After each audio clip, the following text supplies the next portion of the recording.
one thing to say for sure, everything I'm talking about here, I learned from Stan Paskowitz and Tom Napoli and other people I met throughout my career in the fresh vegetable business. This is some flood tables here at Grallert Farm, which should be Grallert Garden, because it's an acre and it's really a market garden. There's the greenhouse right behind you. These flood tables help so you don't have to water every day. So there's some leftover asparagus plants and some eggplant in here. So the reason the channel is called Cabbagiola is it's named in honor and respect for David Hilly, who helped me more than he can ever know. And he's the cabbage king. And during time in my life, he helped me out. He doesn't even know that. So that's why we call it Cabbagiola, in honor of David Hilly, the cabbage king. We're going to do some cultivating with the Planet Junior and walk behind the tractors. Right now we have this garden set up with, it's about an acre. It's about a quarter hard squash and pumpkins, about a quarter of a sweet red onion, an artisan red onion, and it's about a third fingerling potatoes and specialty potatoes. And we have a few rows of Thai vegetables, Thai hot peppers, Thai eggplant, and I tried a few carrots. We have some asparagus down there and some Chinese broccoli. And I got a row of garlic. Next year we'll do much more garlic. We're cultivating the middles of these fingerling and specialty potatoes, and using these walk-behind tractors. So we can really maximize space in this garden using this small tooling. Really, you know, there's only a couple forms of tillage. There's primary tillage, which is deep work and chiseling and plowing and harrowing and things. And then there's secondary tillage, which is cultivating, which is sort of a lost art. The mechanical method for controlling weeds, keeping the tilth in the soil healthy. So I'm breaking these middles up a little bit.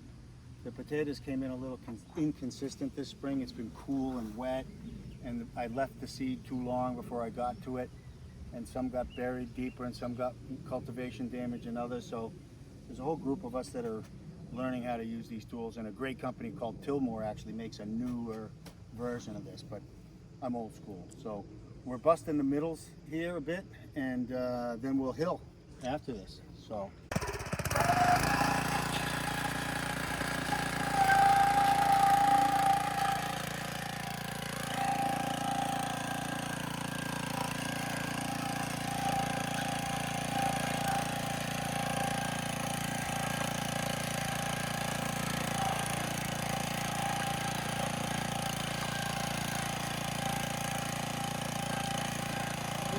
Up the soil so we can hill the potatoes with this soil. I'm killing weeds, loosening the soil, and we will hill these potatoes with this soil from the miller with another implement and another tractor.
One of the key things to this tool is don't try to make the cultivator do too many jobs, one job at a time.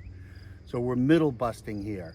And then there's another tool, another tractor I have with a wide stance that will straddle this row and it will do the hilling. So I'm busting with these adjustable gauge wheels. The depth is adjustable, just deep enough. I'm down to sort of pan. We chiseled and moldboarded this spring. We got just under an inch of rain yesterday, all day yesterday into the night. And so it's, I don't know what time it is, 3 o'clock in the afternoon right now. So it's a nice moisture in the ground here for doing this. Yeah, we'll continue.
Almost done here, and I've hilled these potatoes once.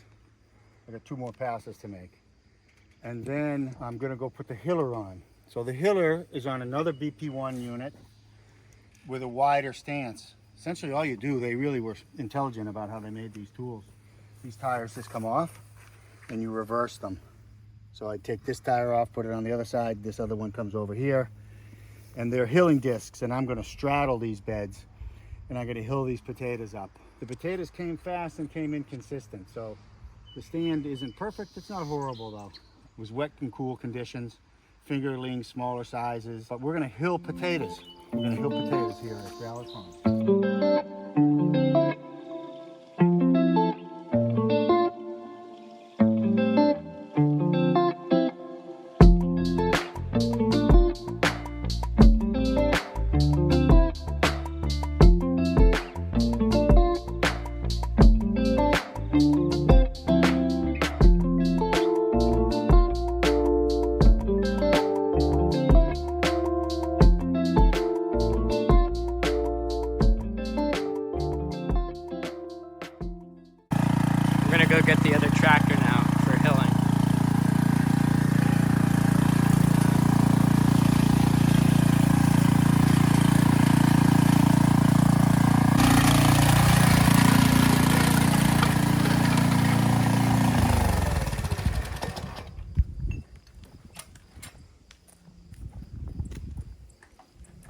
I only have one 59-inch belt, so I have the other one on order. But we're gonna take this machine here,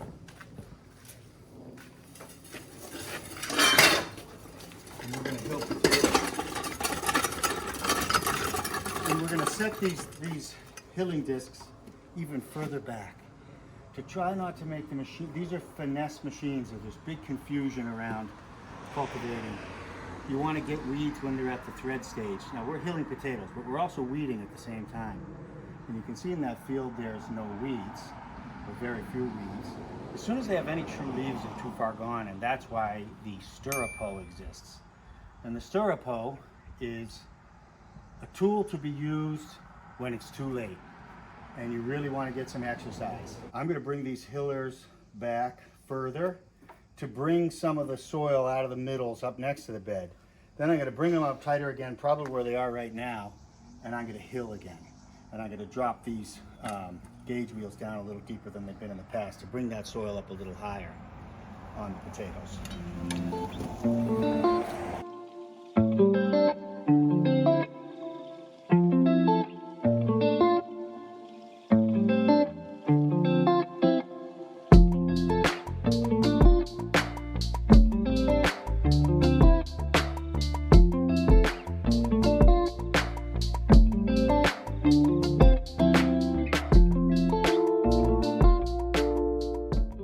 This field right here was just a New England dairy farm. The farm was down there, there's houses all in here. There's a big field back there with a house, about 25 acres back there. And another 12 acres back there, horse farm over there, houses. Big piece of it still remaining across the street that the town owns. They grew corn and hay here forever. Then probably 20 years ago, they stopped doing anything. There was a little bit of garden up top, and it got all overgrown with bittersweet and grapevines and poison ivy and brambles and you name it. And then 3 years ago, the fall of 2020, I cleaned this field out, and we had on this half of the field we had cover crop for 2021. 2022 we grew some hard squash in here. 2023 you can see potatoes in here. So it's still a little rough, it's still bony a little bit, but it's working up nice. It's a little wetter down below there as it is up here. I'm about to get a ag management plan and forestry management plan put in place here. It's registered with the FSA because there's 5+ acres total here. So anyway, we are hilling potatoes for the second time. I doubt I'll get another one in here with these walk behinds.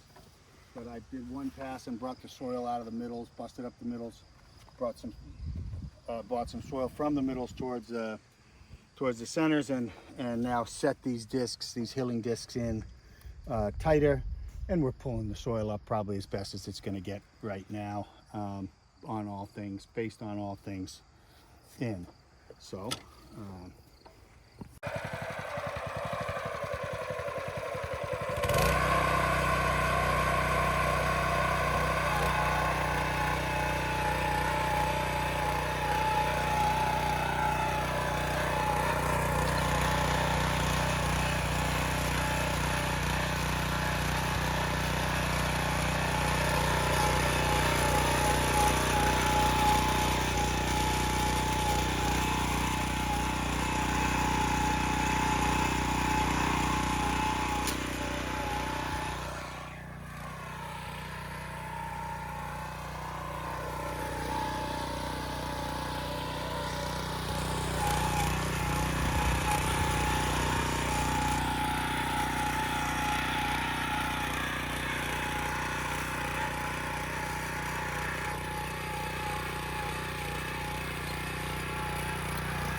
I'm hitting it again, and it really is making a much better bed.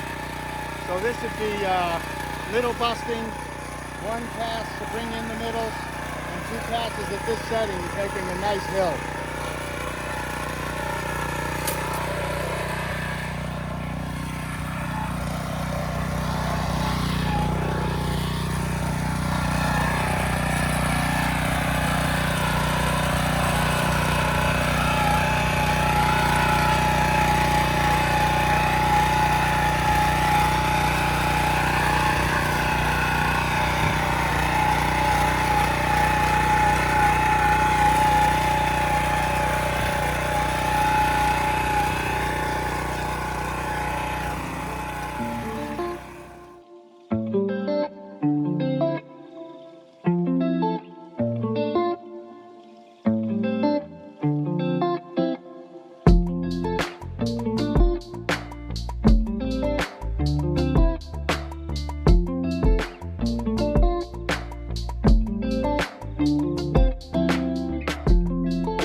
One thing to say for sure, everything I'm talking about here, I learned from Stan Paskowitz and Tom Napoli and other people I met throughout my career in the fresh vegetable business, including the folks on the Gardening for Market page on Facebook and the Planet Junior pages.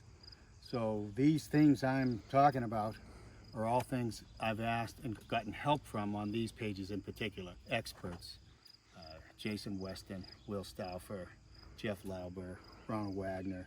The list goes on of people that are doing mechanical cultivation and market gardening, maxing out the ground here for maximum quality and production. All organic.